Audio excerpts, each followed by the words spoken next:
Hello everyone, it's Vicki here today designing for Bramble Fox, and I am using the September Foxbox Plus.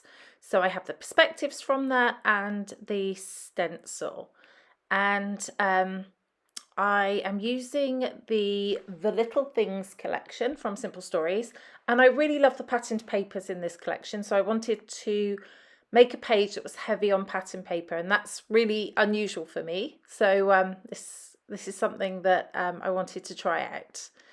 So I'm going to start off. Those circle templates are from Bramble Fox as well, and there are lots of different sizes. I think they start at 11.5 inches and go down an inch each time. And I'm using these templates to cut out some circles in my paper to create a frame. And I'm cutting out the circle, but I'm not going to use the circles. I'm using the outer section like that. And I am going to use a bit of this circle, because what I'm going to do is just pop it back in the middle, draw a circle from it and use that. And you can't tell that's just a circle underneath, but it gives me my third colour. So those are all cut out. That's how it's going to look. I'm just sort of figuring out how I want to do it, but first of all I'm going to do some distressing. So that's just an edge distresser, and I'm going to distress the inside edge of each of those circles, and I'm going to, rough it up quite a bit. I want it to be really obvious that it's distressed, and that's quite an easy thing to do. If it tears a bit, doesn't matter, because that's the look I'm going for. The circular one was the hardest to distress because it was a bit less rigid, if that makes sense. Okay, so that's how it's going to go, and I'm just trying to figure out whether I'm going to have the sides all even or whether I might have some thicker than others, but I settle on an even spacing, so they're going to all be centralized. So I stuck on that one first, and then I'm going to tuck the circle underneath, just because I wanted to make sure I got that perfectly central.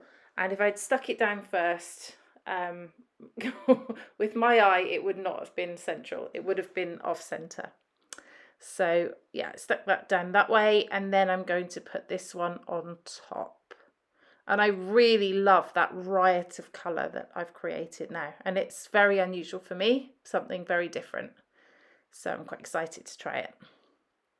Okay, that's my photo. That's just of my niece from years and years ago when she was little. She's 25 now. So yeah, so she's not that little, but I love that photo. Okay, so this is the stencil, and I'm just going to put a little bit of stenciling in behind where the photo and the embellishments are going to go. And I'm going to use some yellow mustard seed distress oxide with my Bramble Fox blending brushes. These blending brushes are great if you want to do specifically detailed parts, because it's a small brush. So if you don't want to do lots and lots of unnecessary edges, you can just use the brush to do a little bit, and it works pretty well. There we go. So you can see it's quite subtle, but I like the little flash of yellow that it gives. I think about using that circle so I don't waste it, and I decide to use it for backing my photo. And I'm not one for using a trimmer to back photos, I just hand cut it. So because I'm going to distress it anyway. So and it came out pretty even. The little title says "Be Happy," and I think it's really cute. So I'm going to use that, and I'm going to use the sunflowers that are in the Foxbox 2 and the little bees. Okay, so now I want to find some other embellishments to put with them, and I've already got lots of florals on here, and I'm going to add even more because why not? I love it. I love all the colour, and it's working for me, so I'm going to use more of it. And that's a good thing about Simple Stories collections. You always get lots and lots of embellishments. So yeah, there's plenty to choose from there. Okay, tuck some under the photo. And these are the other little die cuts that are in the collection. So I thought I would use a butterfly and little bird. Very back to nature, this layout. Little bee up there, perfect for my title.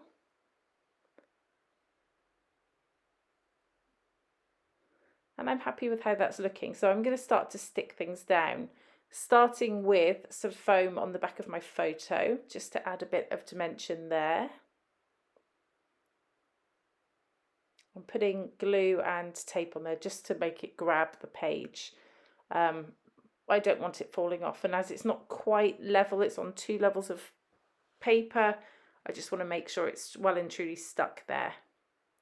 So I'm going to use my wet glue as well. This is Scotch tacky glue to stick down my sunflowers, and that works really well.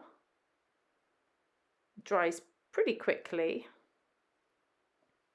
Don't forget to take the backing off of your perspectives, just like a little plasticky coating that comes off, and it's just protecting the surface really. There's none on the front of these because they're etched, but on the reverse it's just there. And I think it would take the girls far too long to remove all that plastic for everybody's perspectives and it's quite satisfying to do it ourselves, I think. So the bird is being stuck on. I'm going to start to stick some other bits and bobs down. And I'm using the layers of the circles just to create extra dimension. So you can see that there's a lot of heights in there and dimension, and this would look great in a frame, but also because it's all put down flat, you could technically squash it down to put into an album as well quite easily. And you know, you also don't need to distress the edges, which is what makes it very 3D. So sticking the bee and the butterfly, I curled the butterfly around a pencil just to add a bit of dimension to that.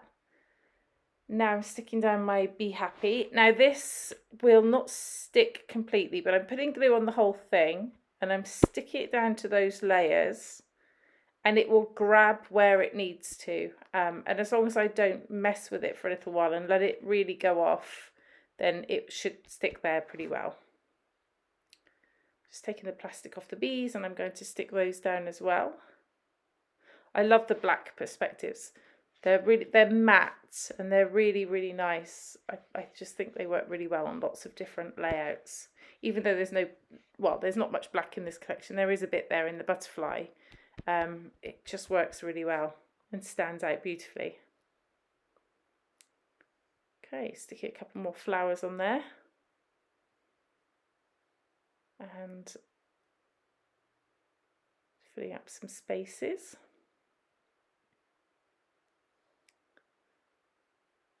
There's lots of stuff going on here. This is probably the busiest layout I've done for a long time. And we've got some sticky back brads here. I'm going to put them in the centre of a couple of the flowers, just to add an extra bit of texture. And one down at the bottom there. And some foam stickers. As I said, I got excited and put lots on this layout. I think we're getting close though to the end. There we go. There is the final layout. As you can see, it's a riot of colour. It's really busy. There's lots going on. And I love it. So I hope you enjoyed this, and I hope it's given you some inspiration. Let me know if you have any questions down below, and I will be happy to answer them, and I'll link up the store in the comments below. Thanks so much for watching. This has been Vicky for Bramble Fox. Bye bye.